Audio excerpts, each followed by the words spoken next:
You're very welcome back to the Daily Rundown. Now we're just talking about Peter Kuzminski's comments that the BBC could turn into a state broadcaster like in North Korea last night. That's when he won an award at the BAFTAs. The BAFTAs were getting all political yesterday. But I don't think they've always been in the past. They seem to be a little bit more... They might not have been political about television. They might have been a bit more political about other issues. They might have brought up their other pet peeves. But right.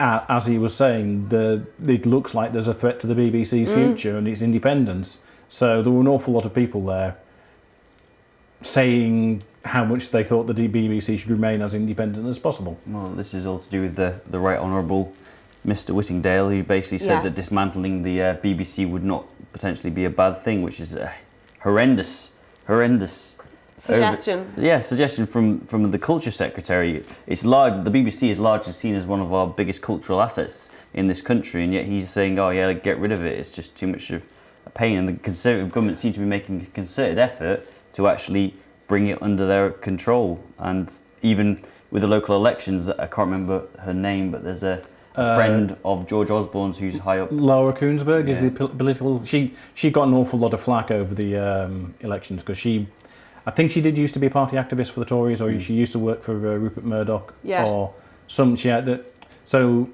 there's an awful lot of suspicion that she's biased. Yeah, well, this is it. That whatever the facts are, she'll try to make it sound like something terrible has been done by Jeremy Corbyn. Yeah, but this is it. So there seems to be the BBC seems more biased than it used to be, and from the sounds of it, they want to make certain changes to. Is it the BBC Trust who they want on the trust? There's a board of 5 people on the trust. The charter people, and they want to have them all appointed by the government rather than by other people. Than I presume by the BBC itself. Sounds like a very slippery slope to me. A slippery slope I think that's what Mr. Kuzminski's talking about. Do you think that, are you surprised at how people have reacted in both fury and utter disapproval at these suggestions, and have come out, quite vocal about it, got behind, I mean, the British public were very polite in that usually.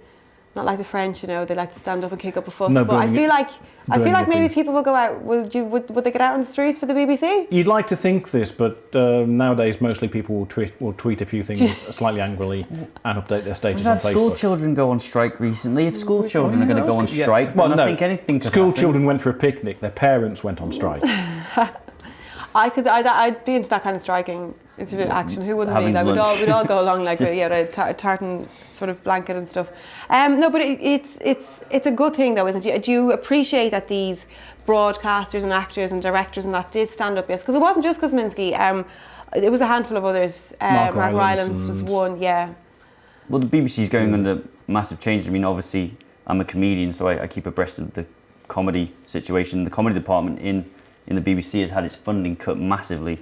So they've been told they can't focus on stand-up anymore. They've got to focus on scripted comedy shows instead, which is a great shame because Stuart Lee's lost his comedy vehicle. Stand-up is where people might actually say things that are controversial. Well, I suppose so, yeah. They're it's easier to kind of rein someone in with a script, I guess, isn't it, though? And it sometimes feels like the news quiz on Radio 4 and Have I Got News For You are the places that are most likely to say things that are counter to the current narrative, that they're actually going to mention stuff that doesn't get mentioned as often on the news.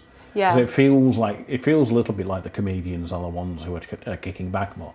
Especially, because you mentioned, Have I Got News For You? I think what's his name? Ian Hislop was there as well last night. They got an award. They won, yeah. But he said they've really appreciated how much license they have at the BBC to take the P out of the BBC and the government. Yeah, they do. And they have had license to do that. You'd obviously be sad to see that. Well, I know you certainly would be as a comedian. Yeah, everybody would feel that kind of stilted. Well, not even with the ambition of actually getting on TV, but as a comedy fan, which I am, being able to see free, outspoken comedy on a channel is a really nice thing to see, and having our trust eroded in the BBC Trust is a terrible thing. I think having it under any control by the government is a bad thing. I mean, we've had press deregulation and press regulations have started to come back in, but the BBC's been a fairly good institution the whole way.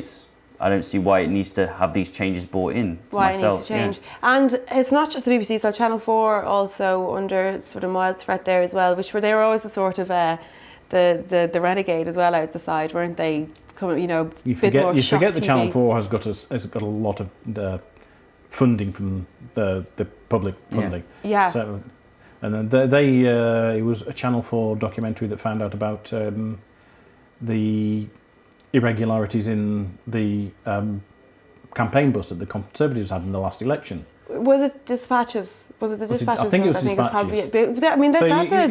That's the sort of stuff that might not get done if the channel is scared of the government cutting the money. You get the impression quite a lot these days that the BBC are worried that they're going to lose a licence fee. Well, I think so too. That's under how it's changed and funded and all of that.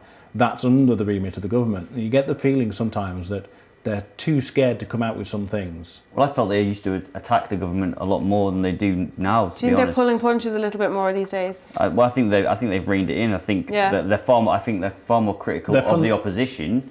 They're funded by us. They should be doing stuff to benefit us, and if that includes saying, looking into what the government is doing and saying it's wrong, then that's what they should be doing. And the government shouldn't be so terrified that they threaten them for it. Well, which is what it sounds like. It feels like they're doing all the time. One point that we have is that the government is driven by a neoliberal ideology, which is the free market is king, and obviously having a public-funded and very successful body goes against the grain of their ideology and logic of a free market. It does feel sometimes like they want to break everything that's good about the country. Yeah. You have a feeling, and I think that there's a feeling of that among the public as well. That's what's kind of coming down from the government as well, which is sad. But it's nice to see people, artists or broadcasters like that, standing up and speaking up when they do have a platform, I guess. Thanks very much for that, guys. This is our last story of the day. Rescue workers have described the moment a worker trapped under a huge amount of cheese walked away uninjured as astonishing. The forklift driver was trapped for 8 hours after huge metal racking collapsed inside the warehouse. Firefighters used a drone to locate him and had to cut into the side of the building to get him out. He appeared to have been saved by a protective cage on his truck. Now, this all happened on Saturday. I mean, it's not funny, but he's okay, so I can kind of laugh. Did you hear anything about this over the weekend? I didn't. Have you seen the pictures? I've seen the pictures. Yeah, I read the articles today on it. It looked like they'd just done dominoes. All of the shelves just all dominoes over. All the way. He's going to have some terrible cheese dreams for a very long time, I think.